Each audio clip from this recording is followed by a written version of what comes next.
Arratsaldeon, barkatu hasierako soinurengatik. Arratsaldeon eta ongi etorriak izan zaitezte crossover jaialdira. Dakizuenez, Gipuzkoako Foru Aldundiko Kultura Departamentuak sustatzen duen jaialdia da eta Kultur Factory kultura agentziaren laguntzarekin antolatzen dena.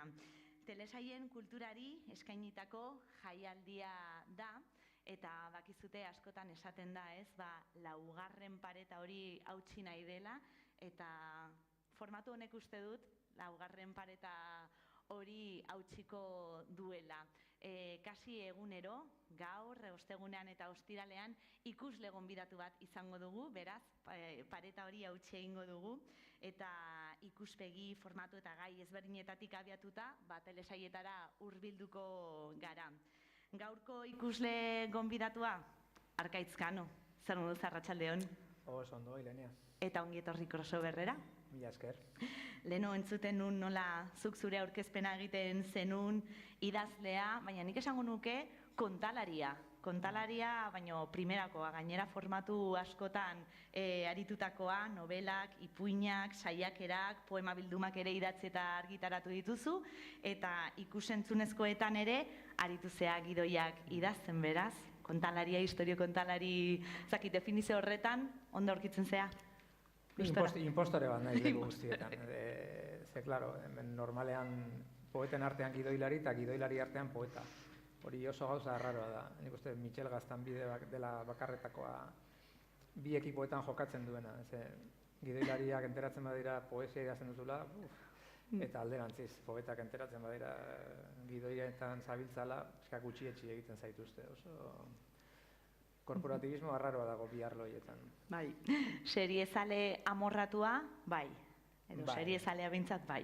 Seriezalea, bai. Pixka bat tarteka desengantzatzen saiatzen naiz. Ze pixka telesaila badira denbora zurrupatzeko zulo beltzak, baina betidanik ikusi izan ditut, bai. Crossoverren badute teoria bat, esaten dute lehen galdetzen genula ea seriak ikusten zenitun, eta orain ja hori zahartuta gelditu dela eta galdetzen dugula zein ikusi duzu edo zein ikusten ari zaren. Ez dakit nun harrapatzen zaitudan. Zeo ze ikusi duzu edo zertan zaude, zer ikusi duzu?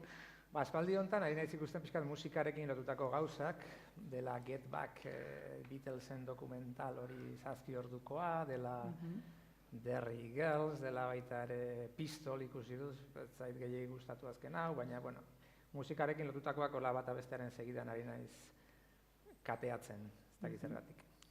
Zaude, lehengo egunean Manuel Vilase idazleak esaten zian izan dituzun kotxeekin biografia bat egin daitekela.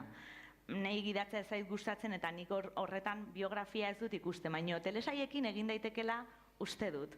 Orduan, zakit, txikitan, ze ikusten zenun, telesaiak gogoratzen dituzu? Bai, bueno, nik uste jende guztiak ikusten zituen berberak ikusten dituela, ze 80. hamarkadan ez zegoen aukera hundirik, ez? Orduan, nik bereziki gogoratzen ditudanak modu preziatu batean badira genero beltzekoak, ez? Spencer detektibe privado, Mike Hammer, bizkat ja, ez, hiri bat eta personaje bat, normalean ofeko ahots batekin hasten zena, hori oso erakargarria egiten zitzaidan hasten zenan, udaberriko egun bat zen, baina nik itokinak neuzkan bulegoan, eta horrela, saxo baten zarazea hotxekin, eta horiek gustatzen zitzaizkidan asko, eta gero gure belaunaldian garrantzitsua izan zen V. Teleindiskreta aldizkariak, garaik veteranoek gogoratuko dute, pegatina batzuk oparitzen zituen astero, eta orduan gu karpetetan jartzen genituen pertsonaiak V-koak ziren, Diana eta horiek denak. Garai horretan igual ez egon hainbeste aukeratzeko, orduan telebistan jartzen zutena edo, telebista piztu eta ikusi beharrekoa, ez? Bai, eta hori izan zen, adibidez, ETB-ren agerpena ere kuriosoa izan zen, ez? 80. hamarkadan, gero ekarri ez dituzten bezalako telesail ausartak izan ziren ETB-en, eta lehengoarekin lotuz Magnum, Iñaki Beraetxeren ofeko agotxo horrekin, ez? Oso aur batentzat oso erakargarria zen, Hawaii, detektibe bat, poliziakoa, Ferrari gorri bat, hori guzti hori eta euskaraz. Ez dakit baloratu dugun edo eskertu dugun beharra dina garai hori. Eta gero nik gogoan ditut beste batzuk, behar bada ez dienak hainbeste aipatu, eta hemen bat zen Jazarreko dukeak. Jazarreko dukeak zen auto laranja batean ibiltzen ziren bi gazteren historia, eta geziak erabiltzen zituzten arma gixara, eta gezi muturretan dinamita jartzen zuten. Wow.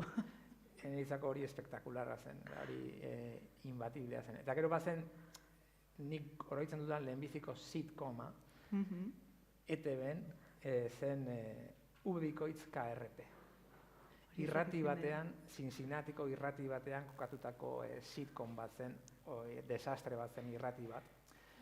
Eta esango nuke hainbat urte beranduago Martin telesaila egin zutenean, pixka bat V-bikoitz KRP eta Donostiako herri irratiaren Max Mix bat egin zutela sitcom hori egiteko. Hor ere ofeko ahots bat, ez?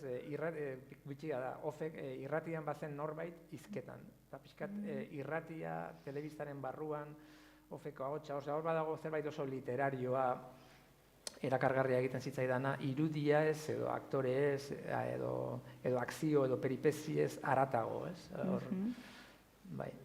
Eta horiekin ezakit, engantxatuta sentitzen zinen? Edo...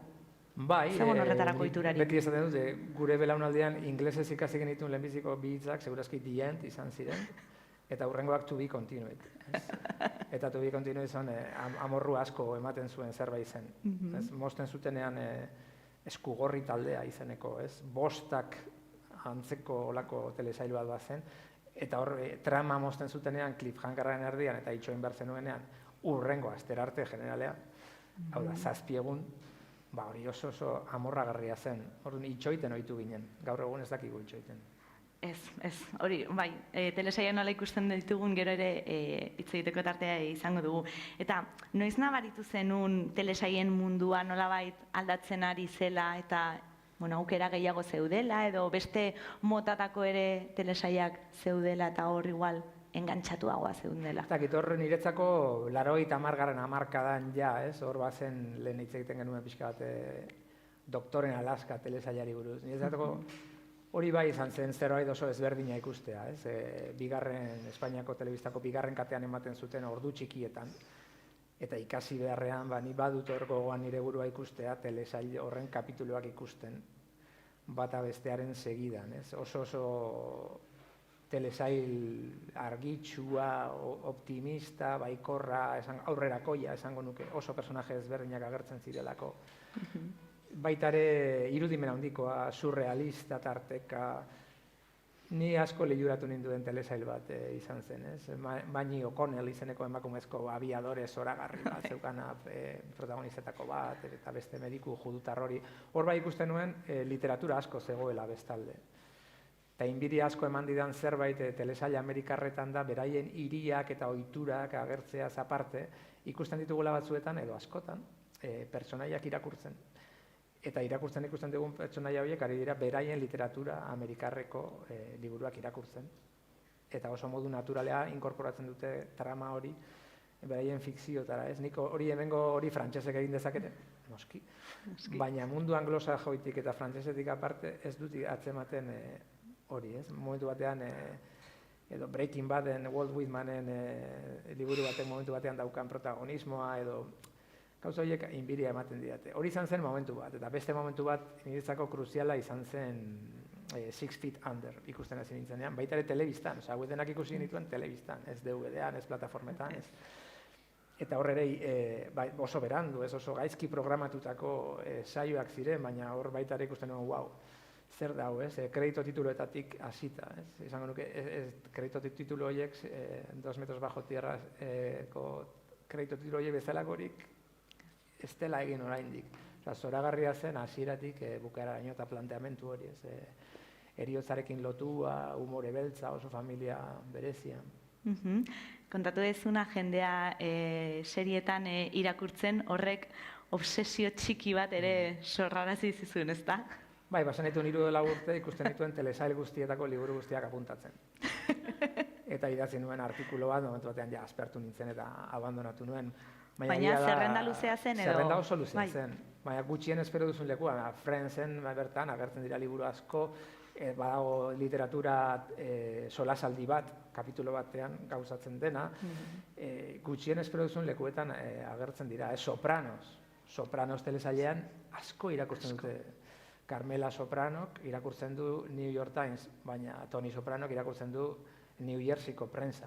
Osea, hor ja ikusten da, irakurtzen dutenaren arabera personajearen perfila zein den, ez? Literaturako irakasle bat dago subtrama batean, Madame Bovary, eta haude hainbat eta hainbat. Eta The Wire, super telesail guztien ama izan den horretan ere, badago zerbait oso literarioa, dena kapitulo guztiak zita batekin hasten zirela, liburuak bezala. Beltzaren gainean txuri, bak. Eta bazegon baita ere kapitulo bat oso polita, nun Scott Fitzgeralden Gatsby handiari buruz hitz egiten zuten kartzela barruko literatur tailer batean. Eta gero gauzatzen zen kapitulo berean hilketa bat, liburu tegian bertan kartzelan. Orduan, bakoitza datorren lekutik dator. Eta niri oso deigarriak egiten zitzaizkidan horiek, eta inbidia handia ematen zidaten gure fikzioan ez duelako sekula halako aipamenik ikusi ez. Eta gero, ezakit jarraitzen zenitun, ezakit aktoreak gero zehose gehiago egiten zuten, edo serian gertatzen zenarekin, bakizu nola orain ere askotan ibiltzen gaur gure teoriak egiten, gure konspirazioak, horretan ezakit gero seria ikusi eta egunean zehar bueltak ematen zen izkion edo... Egia esan ez, eta gero gertatzen zai gauza bat, adela, zinemako aktoreekin ez bezala, telesailotako aktoren izena bizenak ez ditut inoiz gogoratzen. Osea, esango nuke Jennifer Aniston eta ja. Osea, beste guztiak, pixkat exageratzen nahi naiz, baina iruditzen beti geratzen naiz personaien izenekin. Osea, gaur daguna Omar, The Wireko Omar, nire personaia kutxuna, dena, behar bada guztietan kutxunena, ez dakit aktorea nola izena duen, ez dakit. Eta da, ez dakit dan zerbait desapego bat den, edo kotidianidade horretan gain hartzen dion pertsonaiak aktoreari, edo askotan esaten dena, telesailetan, orain aldatu da, baina garai batean telesailetan handiak ziren aktoreak ero zineman ez zutela ibilbide luzerik izaten, edo ez dakit zergatik izango den. Bai, eske, doktoren Alaska aipatu zenidanean, justo pixka bilatzen, maldizio bat dauka telesaio horrek, bakizu.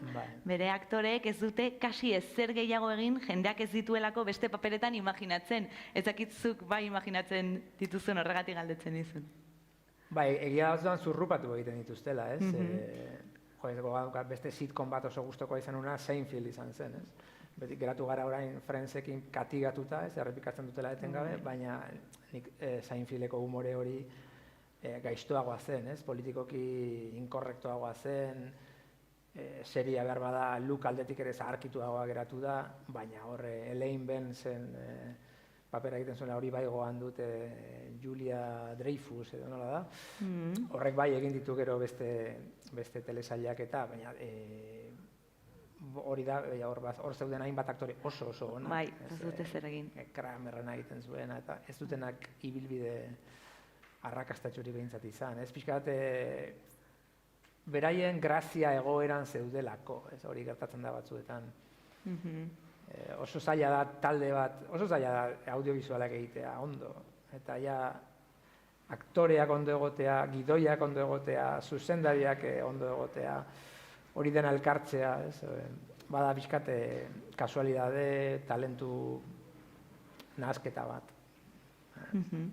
Eta zure lanean, esan zu, idatzi zenuela ikusita irakurtzen zuten telesaietan, baina ezaki zure lanean eraginik izan dute telesaiek edo ez?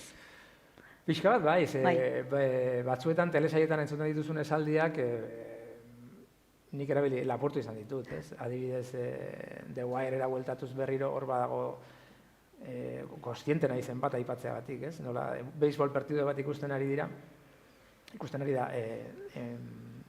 bikoteko neska ustetzela, eta iristen da polizia, eta galdetzen dio beisbol partiduari buruz, norari da irabazten, eta emazteak esaten dio inor ez da irabazten, batzuk beste batzuk baino polikiago galtzen dute. Eta nire ez hori filosofia manual baterako esaldia da, ez? Inork ez du irabazten batzuk beste batzuk baino polikiago galtzen dute. Ostras, tarteka olako perlatxoak harrapatzen dira, ez? Gero, zenbateraino daukan eragina, bueno, egia da literaturak eta telesailek badaukatela zerbait eskala kontuan antzekoa ondo erabiltzen denean, ez? Dena gerra eta bakea bezalako novela bat irakurtzeko behar badira, ez dakit zenbat ordu behar diren, zenbat behar dira, 40-50. Bai, pare bat egun behintzat. Hori irakurtzeko adina denbora behar da, 4 edo 5 denboraldiko sopranos ikusteko demagun. Orduan, batak eta besteak denbora aldetik permititzen dizu konplejidade handiko zerbait kontatzea, pelikula batek behar badak permititzen ez dizuna, ez? Sensazioa da ordea, orain telesailak modan daudenetik, telesailak egitea errazagoa dela pelikulak egitea baino, finantziazioa lortzea. Eta pixka txikle bat bezala, modu bulimiko, adiktibo batean sustatzen direla telesailak, eta askotan luzera hori ez dagoela justifikatua. Baina benetan justifikatua dagoenean, konplejidade aldetik, kontatu nahi dituzun historien aldetik, egia da, ordu kopuru horrek baimentzen dizula pelikula batek baimentzen ez dizun zerbait. Noski, doktoren Alaska uste dut 8 kapitulu egin bar zituztela, eta azkenean 6 denboraldi edo 6 uste dut izan zirela. Orduan luzatu egin zen. Eta kapituluak errepikatuta ikustea gustatzen zaizu? DVD-an baldin badituzu, ez dakit noiz behinka berriz jartzen dituzun edo ez? Gustatzen zait gainera ikustea pixkat shuffle, random, esaten den bezala. Gustatzen zait, badago espektadore bezala zerbait berezia, ikusten duzunean kapitulo bat, eta kapitulo batean norbait bizirik dagoela, urrengoan hilda eta urrengoan berriro bizirik. Edo bikote bat elkarrekin dagoena, urrengoan ez dago elkarrekin, eta urrengoan berriro elkarrekin dago, baina lehenago gertatu zelako. Badagor, amaitzen ez den zerbait zikliko bezala seria atzeman irakurri edo ikusteko formula bat. Ez dena berria, garai batean ere zinematara sartzen zinen pelikula hasita. Pelikula hasita zegoen, eta sesion kontinua, eta zu sartzen zinen edozein momentutan. Eta atera zintezken edozein momentutan. Eta ikusi zenezaken, erditik hasita, eta gero hasiera, eta bar. Orduan, hor badago baitaren narratiba moderno bat. Ez dena bakarrik telesaila egin duenarena, baizik eta besaulkian jartzen denaren jarrera. Esatea, berdin zait. Hasiko naiz ikusten 5. denboralditik. Orduan, spoilerrak ere zaizkizu inporta? Nire ustez, spoilerra da algodoiaren froga. Hau da, benetan, berdintzain novela bat, edo telesail bat, edo pelikula bat, spoiler batekin zapuztu badezakezu, ez da pelikula, telesail edo novela ona. Hau da, historia hain importantea da. Hain ez da importantena ez da historia, ez da narratiboa, hori, ez dakit, trama, Bilamatasek esaten zuena, azkenean habito burges txar bat da. Ni trama ez zait asko inporta, ni beste gauza batzuetarako, noa liburuetara eta berdin telesailetara. Bukaera jakiteak ez ditera egiten zer. Ze ondo. Eta Arkaitz, zeintzuk dira zure ohiturak telesaiak ikusteko? Ez dakit, asteburutan bakarrik ikuste dituzun, gauez, goizez kapitulu bat jarri ezakezun, zein da behintzat telesaiak ikusteko momenturik aproposena zuretzat? Bueno, nahiko anarkikoa naiz horretan, saiatzen naizena da gehiegi ez abusatzen, ez? Ja maratoiak eta holakoak ez ditugu egiten etxean. Eta gero ja adostu behar da etxean, baita ere, bikotekidearekin zer ikusi eta zenbateraino, ez? Nire bikotekideari asko gustatzen zaizkio ospitaletako telesaila, niri ez hainbeste, baina urteekin egia esan ohitu egin naiz edo gustatzen hasi zaizkit. Eta, bueno, bio konpartitzen dugun bat, adibidez da, A golpe de bisturi. Hori bai.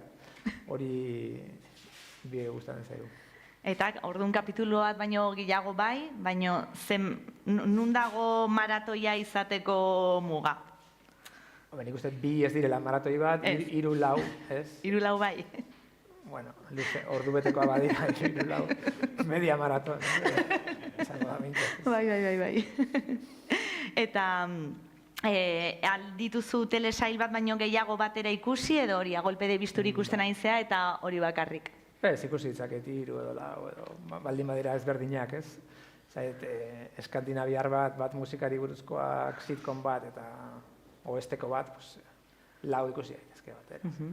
Eta depende eguna, zure animoa, Eta zenolako historia gustatzen zaizkizu, ezaki zure algoritmoak zer erakusten dizu? Ba, ez dakit, zaizkidanak gustatzen dira oso, adibidez, ez Juego de Tronos, ez Lost, ez ditut ikusi. Se sentitzen dut. Bum! Sacrilegio, baina gainera sortzen denean horrelako adostasun ikaragarri bat telesail batekiko niri horrek kontrakoa eragiten dit. Eske, persona atzeraka eragiten dit, ez? Eta egia esan gehiago gustatzen zaizkit, bueno, zientzia fikzio utopiko horiek gustatzen zaizkit baita ere, baina gehien gustatzen zaizkidanak uste dut dira realismotik gertuen daudenak. Inkluso realismoaren ertzak batzutan desafiatzen dituztenak, baina realismo hori guztiz zapustua. Doktoren Alaska hor kokatzen zuten, ez errealismo magiko batean, Bai, hor bazen kapituloa goratzen naiz, Alaskan Joel Fleischman, mediku judutarra Nova Yorkekoa, kanoa baten sartzen zen Alaskan, eta kapituloaren bukaera bukatzen zen Nova Yorken, agertzen zen Manhattanen. Eta, bueno, horrelakoak bai gustatzen zaizkit, ez edo satelite bat erori eta buru gainean eta persona bat hiltzea, gerta daiteke. Baduka zerbait surrealista, baina dauka baita ere, bueno, errealismoaren, nik hor realismoa mota hori konsideratzen dut. Realismo, surrealismo. Vale. Eta pertsonaiak, zezu gainea, pertsonaiak ere sortze dituzu, orduan ezakit, telesaietan ikusten dituzunean nolakoa gustatzen zaizkizu? Ba, gustatzen zaizkit, lehen aipatu ditudan 3 dira adibideak, ez? Batetik Omar bezalako bat, puskatzen zituena, nik uste dut, azkeneko urtetan sortu den arketipo berri, arketipo igual asko esatea da, baina karakter berri mota bat, ez? Tipo gogorra izateko beste modu bat, oso ezberdina, ez? Hori asko gustatzen zitzaidan. Eta gero gustatzen zaizkit personaje berbatiak, inteligenteak beraien diskursoan. Asko hitz egiten dutenak, baina ondo. Alde horretatik, Aaron Sorkinen pertsonaien zalea naiz. Jende inteligentea, gauza inteligenteak esaten etengabe. Walk and talk telesaio horiek gustatzen zaizkit. Naiz eta, aparentemente, ez den ezer gertatzen ari. Beraien arteko dialektika, hitza, ekintza bihurtze hori gustatzen zait. Ping-pong kontinu hori, duelo horiek, berbalak direnean ere, asko gustatzen zaizkit. Eta Lost eta Juego de Tronos aipatu dituzunez ere, ez dut amaitu nahi, amaierengatik galdetu gabe. Nolako amaierak gustatzen zaizkizu edo zeintzuk ez, zeintzuk bai? Ba, nik gustatzen zaizkidan amaierak dira, pixkat agortzen denean gasolina bukatu da, ez?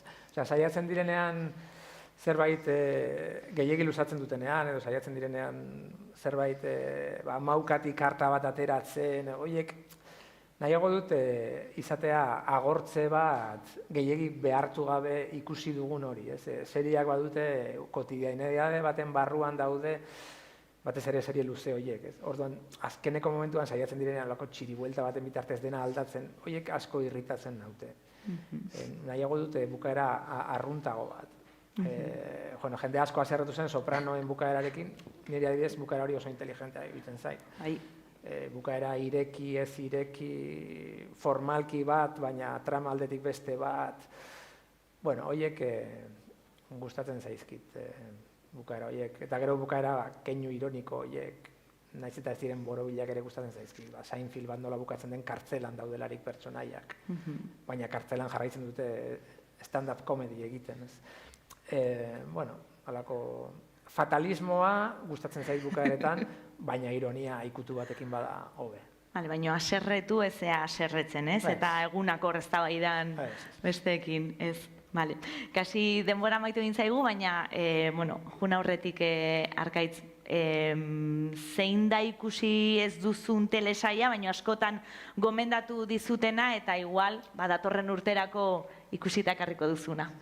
Bueno, gomendatzen didate nire asesor, oso jende frikia dukat inguruan, Last of Us eta holakoak, baina egia da ni ez naizela inoiz izan bideo jokoetan aritua edo zalea ere ez, eta horren pixkat horrek ere atzera botatzen hau, baina hori ez daukat ikusita oraindik eta